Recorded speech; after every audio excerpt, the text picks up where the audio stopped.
Côté gazaoui, comment la population réagit-elle? Bien, l'un des journalistes d'I24 News a pu s'entretenir avec certains d'entre eux.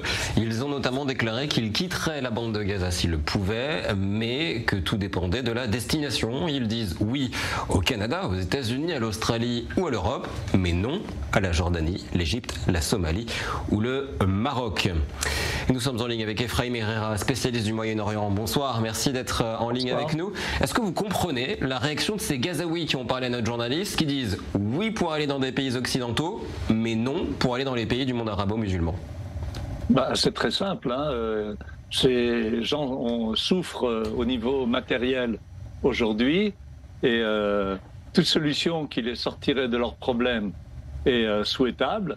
Et ils vont essayer d'obtenir le maximum, et le maximum étant bien évidemment d'être dans un pays occidental et pas dans un pays où ils sont détestés comme en Jordanie, où ils vont retrouver la pauvreté terrible comme en Égypte. Alors ils sont détestés en Jordanie, mais pas forcément en Égypte ou au Maroc, ou en Algérie par exemple, qui a montré un soutien certain pour les Gazaouis. Ce sont des pays pauvres. Donc c'est un problème. Mais le point important, c'est que, comme l'a dit votre journaliste, ils sont partisans de quitter. Et l'idée de Trump est une idée fondamentale. Il veut résoudre le conflit. Il aime Israël, il déteste profondément les mouvements djihadistes. Ça, c'est fondamental et c'est très important. Et je crois qu'il est conscient que sans l'éradication complète du Hamas, il n'y a pas de solution. Pas de solution. Et il va compter sur Israël pour le faire. Il ne faut pas compter que des soldats américains viennent faire le travail à notre place.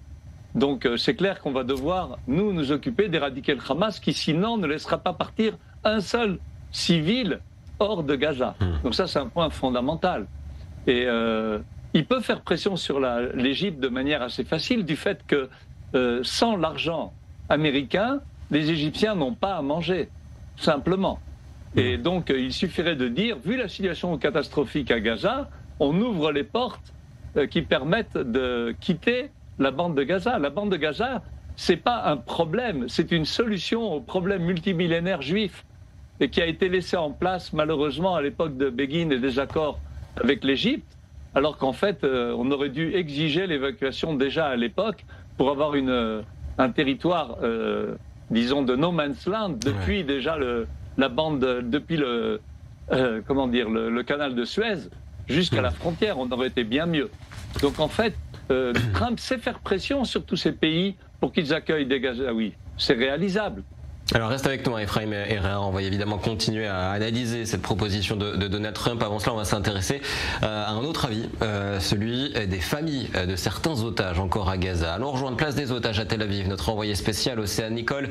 Bonsoir Océane. Des familles qui ont organisé une conférence de presse ce soir. Vous avez pu y assister. Dites-nous ce qui s'est dit. Oui, Christopher, cette conférence, elle a duré au total 15 minutes ici. Ça s'est passé dans l'auditorium face à la place des otages où je me trouve ici en plein cœur de Tel Aviv. 15 minutes pendant lesquelles, trois proches d'otages qui ont été libérés ou qui sont toujours détenus en captivité dans la bande de Gaza, se sont exprimés. L'une s'est même exprimée en anglais et s'est directement adressée à Donald Trump pour le remercier, ce que fait l'administration américaine depuis son retour à la Maison Blanche. Et le mot d'ordre que l'on a bien compris, c'est le message que les proches ont voulu faire passer lors de cette conférence de presse, c'est que ils veulent que les médiateurs et que le gouvernement israélien fassent tout pour maintenir cet accord, pour qu'il ne soit pas brisé et pour que ces déclarations de Donald Trump qui ont choqué certains, notamment certains pays arabes et certains responsables du Hamas, que ces déclarations n'affectent pas cet accord. Alors qu'on sait que le Hamas a d'ores et déjà dit, notamment aujourd'hui dans un quotidien saoudien, que ces déclarations de Donald Trump risquent d'affecter la phase 2 et la phase 3 de l'accord. On va rappeler brièvement justement les déclarations de Donald Trump qui a déclaré mardi, donc aux côtés de Benjamin Netanyahou à la Maison Blanche à Washington, il a déclaré que les États-Unis prendraient le contrôle de la bande de Gaza et il a appelé aussi à délocaliser la population gazaoui. Des déclarations qui ont beaucoup choqué certains pays arabes et notamment le Hamas qui assure que si les États-Unis prennent le ton et prennent la direction de ces déclarations, il risquerait d'y avoir de lourdes conséquences selon donc ce responsable du Hamas qui a été interviewé lu aujourd'hui dans un quotidien saoudien. Donc ici, pour les familles des proches des otages qui sont toujours détenus, eh bien il faut que l'accord perdure. Il faut absolument parvenir à la libération de tous les otages toujours détenus dans la bande de Gaza. Et on rappelle, Christopher, qu'il y a toujours 79 otages israéliens détenus à l'heure à laquelle on parle dans la bande de Gaza depuis maintenant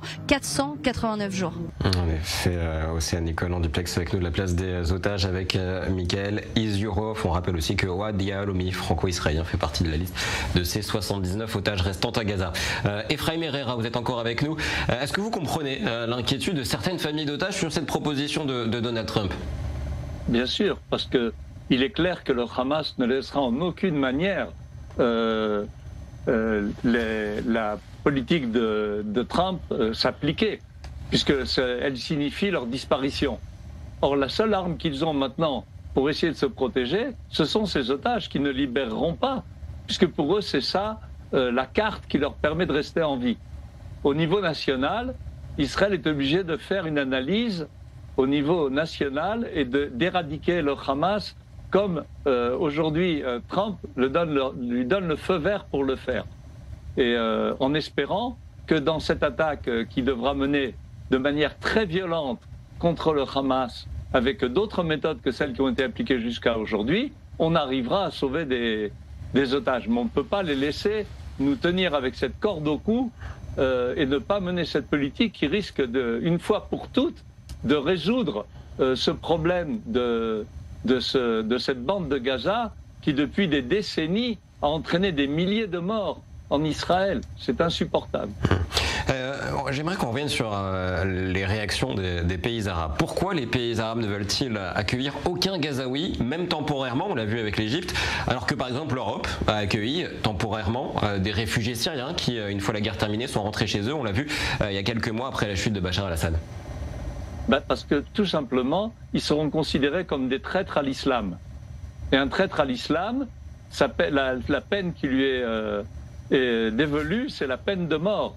Ils vont être considérés comme des traîtres, puisque en fait, tout le but du Hamas, c'est de supprimer l'État d'Israël et de récupérer cette terre qui est une terre d'islam. Donc si jamais il laissait Israël évacuer, même si c'était volontaire, les habitants de Gaza, alors ce sont des traîtres au projet musulman.